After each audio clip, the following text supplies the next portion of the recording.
இப்போதான் நம்ம சேனலுக்கு நீங்கள் முதல் முறையாக வரீங்கன்னா தயவுசெய்து கீழே இருக்கிற ரெட் கலர் சப்ஸ்கிரைப் பட்டன் அழுத்தி சப்ஸ்கிரைப் பண்ணிக்கோங்க. கூடவே அந்த பெல் பட்டன் அழுத்தி ஆள்னு கொடுத்துக்கோங்க. அப்போ தான் நம்ம போடுற வீடியோ உங்களுக்கு தினமும் கிடைக்கும். சரி வாங்க இப்போ நம்ம வீடியோக்குள்ளே போகலாம். கள்ளக்காதல் மோகத்தால் கட்டிய கணவனை உதறிவிட்டு ராஜபாளையத்தைச் சேர்ந்த பெண் ஒருவர் கள்ளக்காதலனுடன் சென்றிருக்கிறார். விருதுநகர் மாவட்டம் ராஜபாளையம் அருகே திருவேங்கடநாதபுரத்தைச் சேர்ந்தவர் குமாரசாமி. இவருக்கு வயது 33. இவர் ஒரு விவசாயி. இவருடைய மனைவி அம்சவேணி என்கின்ற அனிதா. அந்த பெண்ணுக்கு வயது 25. இவர்களுக்கு சரவணன் என்கின்ற 7 வயதில் மகன் இருக்கிறான். குமாரசாமியின் சகோதரி கணவரின் அண்ணன் தாமோதரன். அவருக்கு வயது 34. இவர் மீசலூர் பகுதியை சேர்ந்தவர். இவருக்கும் அனிதாவுக்கும் இடையே கள்ளத்தொடர்பு இருந்து வந்துள்ளது.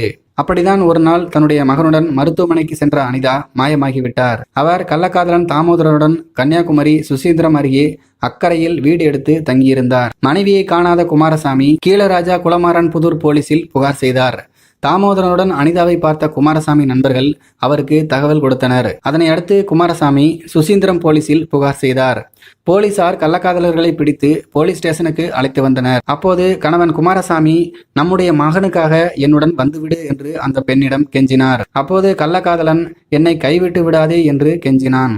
அப்போது கள்ளக்காதலனை கட்டிப்பிடித்து அனிதா ஆறுதல் கூறினார். இதையெல்லாம் அமைதியாக பார்த்து கொண்டிருந்த போலீசார் சிறுவன் சரவணனை அழைத்து உன்னுடைய தந்தை யார் என்று கேட்டபோது அவன் குமாரசாமியை அடையாளம் காட்ட அவனை அனிதா பிடித்து இழுத்து வைத்து கொண்டார். போலீசார் எவ்வளவோ எடுத்து கூறியும் அனிதா கள்ளக்காதலன் தாமோதரனுடன் செல்வதில் உறுதியாக இருந்தார். இதனைத் தொடர்ந்து இருவரும் கீழராஜா குளராமன் புதூர் போலீசிடம் ஒப்படைக்கப்பட்டனர். இதை பார்த்த அருகில் இருந்தவர்கள் அடி பாவி, உன்னுடைய புருஷன் ரொம்ப பாவம், கள்ள புருஷனை பத்தி உனக்கு தெரியாது, அவன் கொஞ்ச நாளில் வேற ஒருத்தி கிட்ட சுகம் தேட ஆரம்பிச்சிடுவான், அதுக்கப்புறம் உனக்கு நடுத்தெருவுதான் என்று அவருக்கு புத்திமதி சொன்னார்கள்.